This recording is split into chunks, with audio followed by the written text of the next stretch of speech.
আসসালামু আলাইকুম। আজকে আমরা জীববিজ্ঞানের ১৩তম অধ্যায় যেটা হচ্ছে জীবের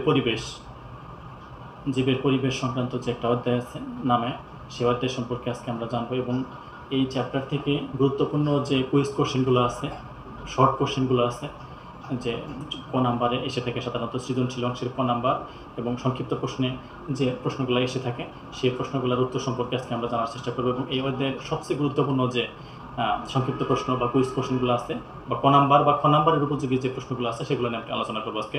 তো যে আমাদের সিলেকশন করা যে টপিকগুলো আছে এই চ্যাপ্টারের জন্য, সেগুলো হচ্ছে আমরা বোর্ডে দেখতে পাচ্ছি। সেটা হচ্ছে বাস্তুতন্ত্র বা ইকোসিস্টেম, তারপরে হচ্ছে মিথজীবিতে বা সিম্বায়োসিস, তারপরে আছে উৎপাদক বা প্রডিউসার, এরপরে আছে খাদকের পরে আছে বিয়োজক। এই যে গুরুত্বপূর্ণ যে টপিকগুলো আছে এগুলো সম্পর্কে আজকে আমরা জানার চেষ্টা করব। এই সবগুলোর সংজ্ঞা কাকে বলে বা সব বলতে আমাদের ধারণা পাবো আমরা এই বিষয়গুলো সম্পর্কে। প্রথমে যে বিষয়টা আছে সেটা হচ্ছে ইকোসিস্টেম বা বাস্তুতন্ত্র। আসলে ইকোসিস্টেম বা বাস্তুতন্ত্র বলতে কী বুঝো বা কী ইকোসিস্টেম বা বাস্তুতন্ত্র কী, এইসব প্রশ্ন এসে থাকে জীববিজ্ঞানের পরীক্ষাগুলোতে।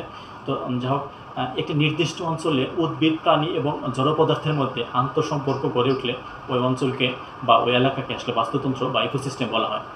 এরপরে যে বিষয়টা আছে সেটা হচ্ছে মিথজীবিতা হচ্ছে কোনো বাস্তুতন্ত্রে উদ্ভিদ, প্রাণী এবং জড় পদার্থের মধ্যে যে আন্তঃসম্পর্ক তাকে সিম্বায়োসিস বা মিথজীবিতা বা সিম্বায়োসিস বলা হয়।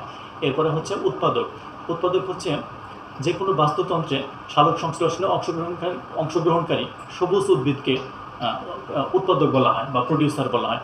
আসলে প্রত্যেকটা জীব বা প্রাণী প্রত্যক্ষ বা পরোক্ষভাবে উদ্ভিদের উপর নির্ভরশীল, অর্থাৎ খাদক হচ্ছে উৎপাদক, উৎপাদক হচ্ছে উদ্ভিদ, যে সবুজ উদ্ভিদ যারা সালোক সংশ্লেষণে অংশগ্রহণ করতে পারে, সূর্যের আলো থেকে শক্তি নিয়ে পানি ও কার্বন ডাইঅক্সাইডের সহযোগিতায় সালোক সংশ্লেষণ প্রক্রিয়ায় যারা খাদ্য তৈরি করতে পারে তারাই হচ্ছে প্রডিউসার বা উৎপাদক হচ্ছে তারা। এরপরে যে বিষয় আছে সেটা হচ্ছে খাদক হচ্ছে আসলে কোনো বাস্তুতন্ত্রে যে সকল জীব প্রত্যক্ষ বা পরোক্ষভাবে খাদ্যের জন্য উদ্ভিদের উপর নির্ভরশীল তাদেরকেই খাদক বলা হয়। এরপরে যে বিষয়টা আছে আমাদের সেটা হচ্ছে বিয়োজকটা হচ্ছে অতি ক্ষুদ্র জীব বা অণুজীব যারা উদ্ভিদ ও প্রাণীর বর্জ্য পদার্থ বা মৃতদেহকে মাটিতে বা পানিতে মিশিয়ে দেয়, তাদেরকে আসলে বিয়োজক বলা হয়। ধন্যবাদ সবাইকে। আল্লাহ হাফেজ।